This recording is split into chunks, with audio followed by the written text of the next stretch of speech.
Right. Hello all. See, we are using so many numerical methods to find out the solutions of nonlinear equations, right? So, for example, if you take bisection method or what you call, Newton-Raphson method, very frequently, while solving problems in those methods, we usually, find out function values, right? So, instead of, substituting every value in place of x, we can use a calculator to save our time.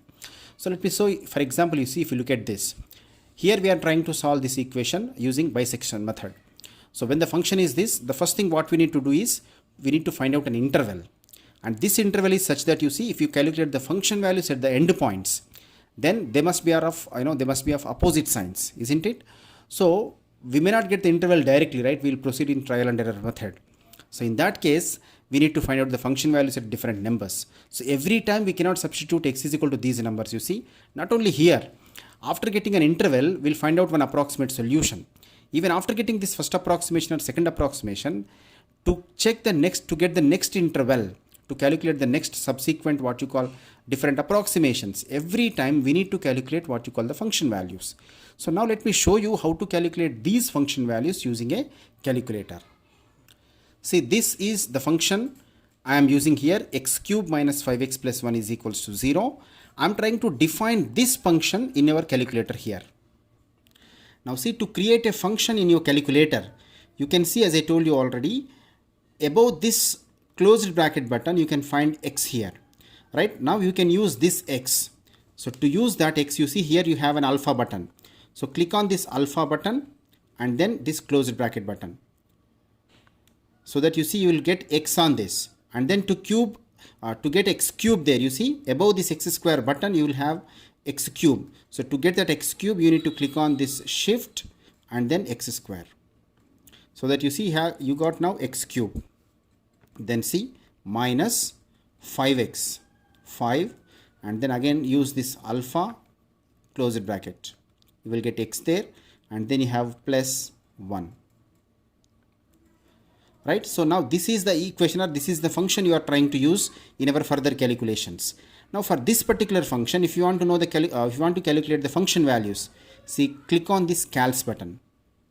Click on this calcs, and then you see it will ask you the value of x.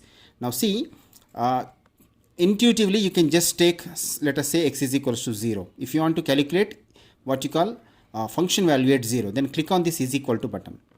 When you click on that, you see you will get it as 1. So this 1 represents the function value at 0.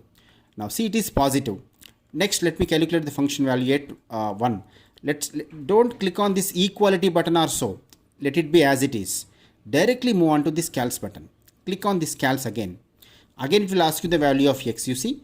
Now let us substitute x is equal to 1. You see, initially we have taken x is equal to 0. Now I am taking x is equals to 1. Click on 1 and then click on this is equal to button. Now see, it will show you a negative number. At 0 we got a positive number, and now at 1 we got this as what you call minus 3. So you can understand the root lies between 0 and 1. Now when the root lies between 0 and 1, we need to take our first approximation as what you call the middle point of this interval 0, 1, right? So don't click on any other button here. Directly you see here you have a numerator by denominator fraction button is available here. So when you click on this, here you can directly calculate the average. Like you see what you have, the interval here is 0 and 1, right? So I'm taking it like this, 0 plus 1, and see, look at this circle button. When you click on this bottom one, you will come to the denominator. Now in the denominator you type what you call 2. See, and then when you click on this equality button, you will get the average. When you get it in fraction like this, click on this SD button, so that you will get it in decimals. Now see, we got the average as 0.5. Now if you want to use again the equation which I have entered earlier, see, on this circle button, click on this upper one. So when you click on that, you see again you will get back to this. Here you find calculator saves latest 5 operations which you have performed on this. They will be in memory until you click on this on button. If you click on this on button, you see you will lose everything. So until you finish your problem, you are not supposed to click on this on button.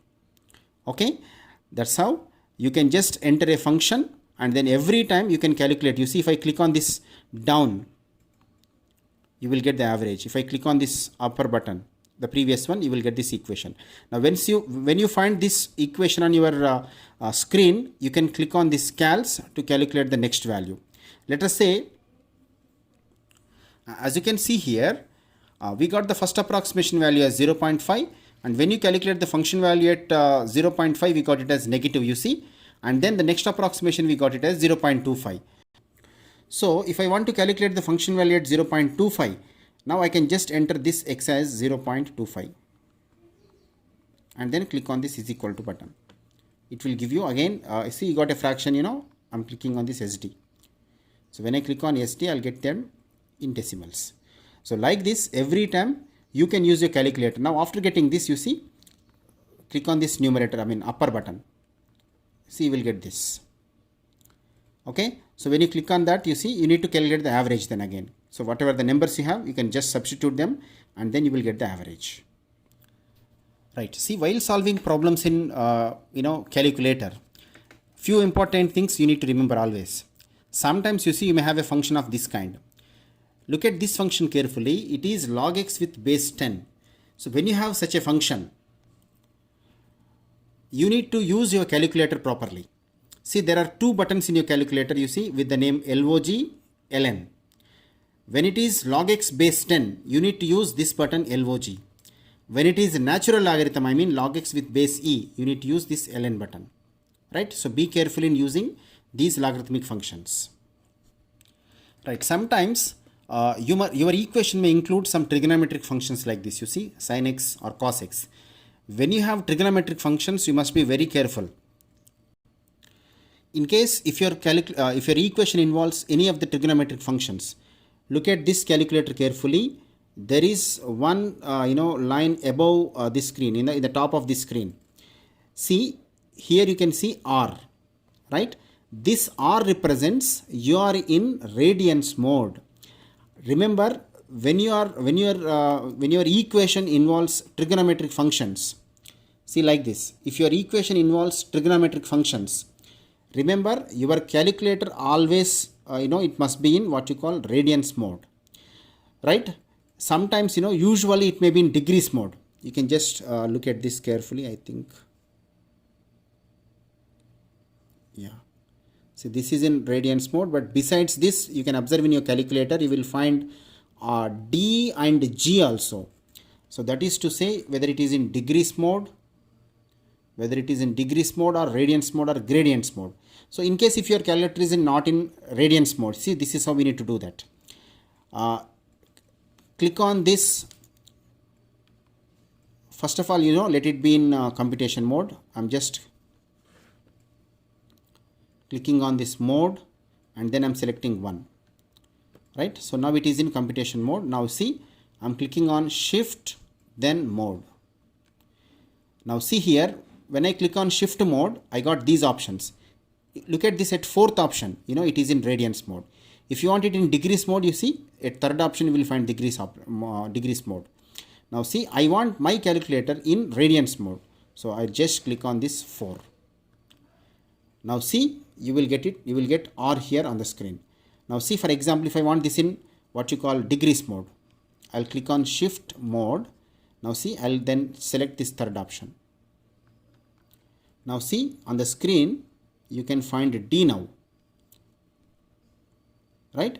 When it is D, you can understand your calculator is in degrees mode, but I want every time this to be in radians mode. So I'm clicking shift mode and then I'm clicking what you call 4. So it is now in radians mode. So when you have, remember always, when you have trigonometric function in your calculator, keep your calculator always in radians mode. That is most important.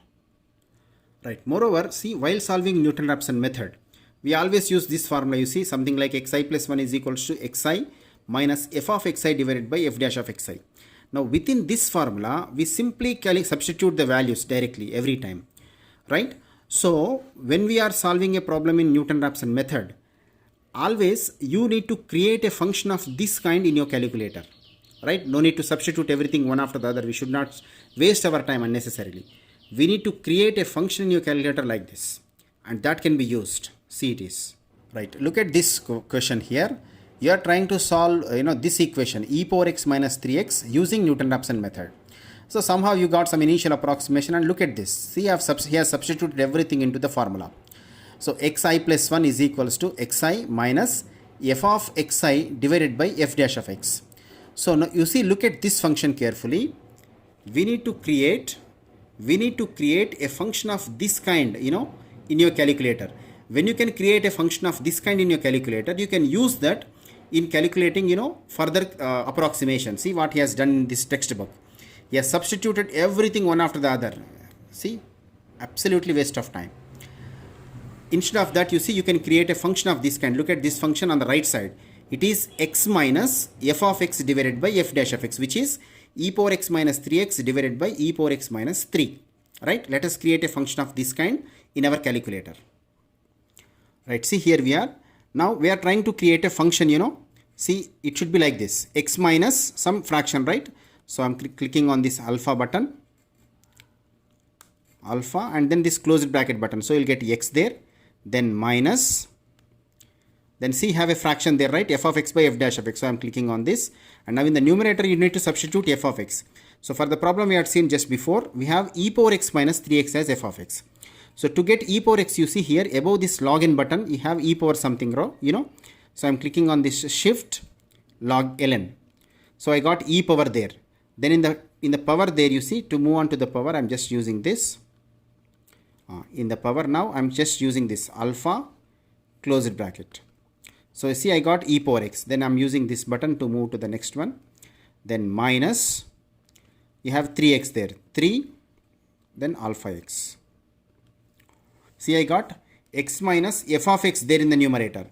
Now come down. See, I'm just clicking on this down button. So I'll come to the denominator. Now in the denominator, you see, again it is the same thing, e power x minus 3.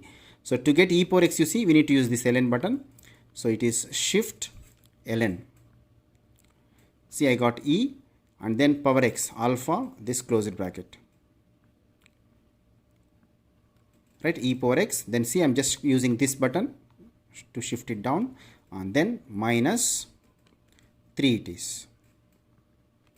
See, I got this function, ex minus f of x divided by f dash of x. Now, to substitute a particular value in place of x, click on this calc button. When you click on this calc button, it will ask you a certain value for x. Let us say the initial approximation is 0.5. So you substitute 0.5 here in place of x. And then click on this equality button. See, this is your next approximation, remember, 0.6100. Then you need to again click on this calc button. Of course, you'll copy this into your notebook and then click on this calc. Now the next approximation, it is, you see, 0.6100. Right, now again click on this equality button. See, this is your second approximation. No need to substitute everything into calculator one after the other. By creating a function of this kind, you can directly get the value. See, I got now like this. You see, if I again click on calc, again it will ask you certain value for x. You see, now the latest approximation what you got is this 0.6189. Then click on this is equal to button. Again you will get certain other value. So like this, you can use your calculator even to solve a problem in Newton-Raphson method.